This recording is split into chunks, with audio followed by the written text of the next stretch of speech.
Sutning nozikligi, tuxumning quvvati, yumshoq, shirin, mehr bilan. Sut va tuxum mo'jizasi. Assalomu alaykum aziz kuzatuvchilarim. Bugun sizlar bilan judayam mazali, yumshoqqina taom tayyorlaymiz. Qani ketdik. Bismillah.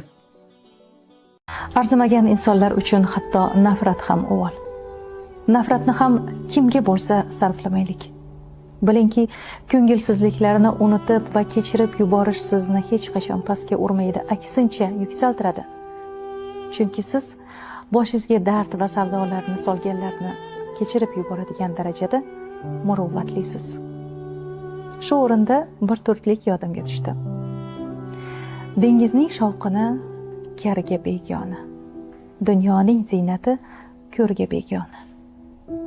Ey odamzod, arzimas matohga sotma oringni, bu yerda topganing go'rga begona. Seninle muhabbet başka bir alemdir. Bir gülüşün ey